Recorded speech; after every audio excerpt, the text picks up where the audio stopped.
Hello, everyone, and welcome to 100 of Football Sports Talk Radio. I'm your host this morning, Logan Landers, and today I'm going to be doing a special NFL Draft prospect look at Micheal Clemons, the defensive end from Texas A&M University, representing the Aggies. But before I get started, I just got to say, guys, thank you so much for all your amazing likes, comments, shares, subscribe. Whether you're watching us live on Facebook, YouTube, or you're listening to our amazing podcast, thanks to the Believe Podcast Network, available on any major, pretty much every podcaster and platform. We thank you so much for all the love and support because we couldn't do any of this without your help. So thank you once again. So Micheal Clemons, man, what a special player this is coming out of Texas A&M. Played there quite a long time, and let me tell you. And so let's get things going right before he got there, right? Because there is a story before he got there. He went to Cisco Junior College, where he averaged about 5 tackles per game. He had 2.5 sacks, also 8.5 tackles for losses, guys, in just 6 games. So he was very productive in a short amount of time. After that, he was able to get the call up, right? He's able to move on to bigger and better pastures, going to Texas A&M with the Aggies in 2017, his sophomore season. And he did pretty solid there, right? Registered 19 tackles, 3.5 tackles for losses, and just 1 sack after appearing in all 13 games.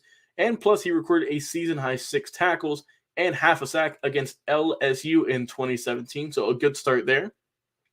Going into 2019, because he did not play in 2018, no stats there, he redshirted. So going to 2019, what did he do there? Well, he had a pretty solid year once again, 28 total tackles, half a sack. So one less sack, right? Half a less a sack, but he did up his tackles a little bit more. So he was doing some good work there. Then we go to 2020, his senior season, the craziest year that a lot of people have ever experienced with COVID and everything, especially in the sports world, right?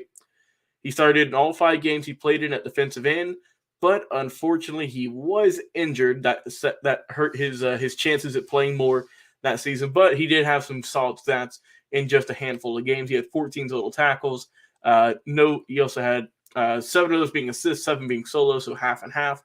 He also had 4 sacks, so he was able to ramp that up a little bit. Then in 2021, he knew that if he wanted to win over, the scouts going into the draft, because he did graduate 2020, right? This is his graduate season because, like a lot of college athletes, you could come back.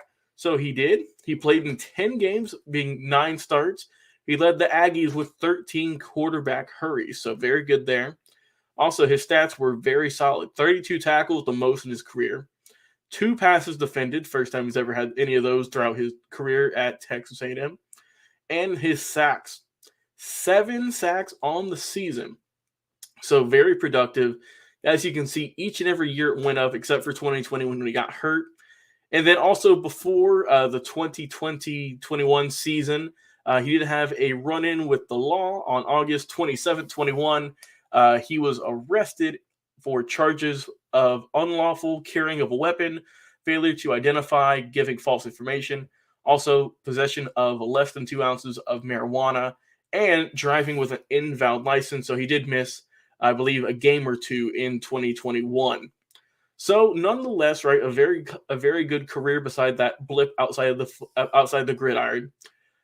He's someone who improved each and every season, right? He's a good player. He's smooth, really good movement skills, high effort rusher. He works through the whistle, right? He's not going to stop. He's going to keep going. He's a hard worker, and he's going to be fast too. He's aggressive, sometimes a little bit too aggressive, but you like to see that nice, that wild side, right, come out. Some of these players, and they just really go at it and really put a show on the defensive line, which he does. He also has pretty solid strength, right? His size is very good too. He is 6'5", 270 pounds, so he's got a good frame on him. Also, like I said, he gets a good bit of sacks. Like I mentioned, he had 7 in his last season, and he's also good at getting hurries. So he's able to, if he's not able to complete the sack, he's at least able to disrupt it, get to the quarterback, and be pretty solid there. Also, when he goes inside, right, whenever he tries to get inside the big offensive lineman, he did a good job there too. He's pretty quick, and he's got good hands for someone at his size. And he's someone who can really leave a mark if he ever gets his hands on you and decides to tack you down to the ground. Now, what can he improve on? And what are some things the scouts are looking at that whenever they draft Micheal Clemons from Texas A&M, what are something they're looking at that he can improve on?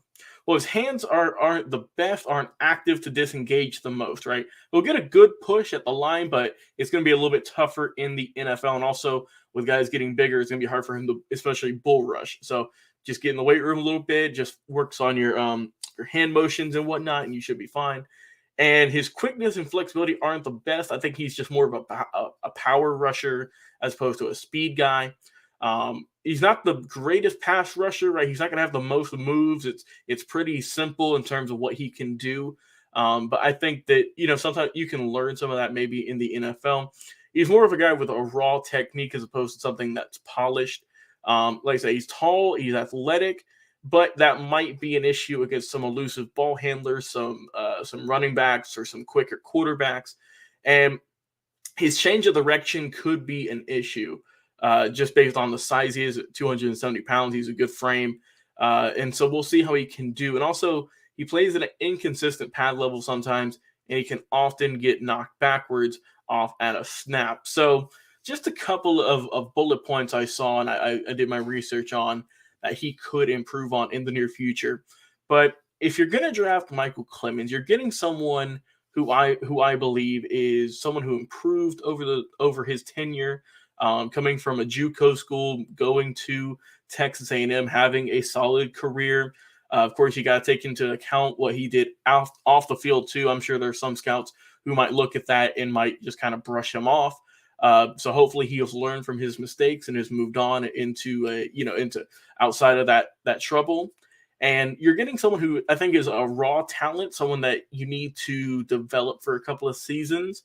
Definitely, I think someone who's going to, I would say, be more of a backup beginning his career as opposed to someone who is going to get immediate snaps, someone who's going to have to work his way in the preseason, and maybe an injury or something might happen for him to get in, or just put some packages around him that you could find.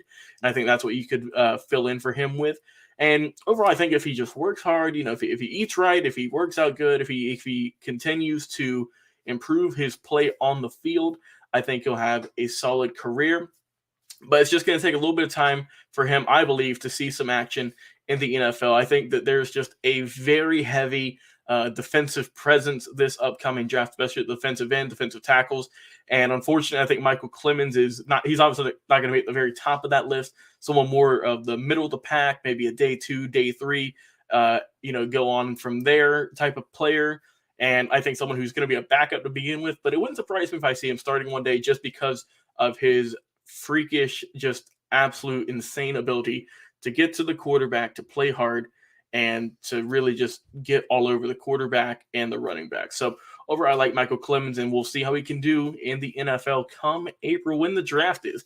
Like I said, the combine is, it's going on, right? The draft combine, he's going to be in it, so it's going to be interesting to see how he does. And I'm excited, man. I'm excited for the combine, for the draft. We all say that football is finished, right? But man, it never really is here on 100 Football. We've done tons. I can't even think of how many just draft prospects we've covered really since the beginning of the year in January, maybe in December is when we started. So we've done a ton of that. We have amazing guests come on all the time, like Daniel Kelly from a draft scout. We have amazing Legends interviews with Bobby Butler, who talks with football's greatest, and also people outside of football who just have interesting stories to tell. Of course, the main man, Mr. Football, Vince Turner, breaks it down each and every week doing draft prospects and also amazing history specials. Guys, go listen to those because those history specials, you learn something every time you listen to it on the podcast or you watch it on the live videos, talking about amazing players of the past in college and the NFL, and also great teams that you might have forgotten about, certain seasons that you might have forgotten how good they were and how dominant they were. So please go over there, check us all out. Like I said, we go live each and every single week on Facebook and YouTube at 100 Football. If you want clips of all of our shows, go over to Instagram. Like the handle is 100 Football. Check out over there. And of course, our amazing podcast. Check us out each and every single day for a brand new episode, probably multiple of our podcast available on anywhere, Spotify, Apple, iTunes, iHeartRadio, Overcast, really anywhere you listen to podcasts, guys. There's a 99.99% chance that we are over there thanks to the Believe Podcast Network, who've been doing a tremendous job working with us for quite a while now. So we just want to thank them one more time. Well, I have been your host this evening, Logan Landers. Guys, have a tremendous day, and we will talk to you again on another live episode. Stay tuned. We'll see you then.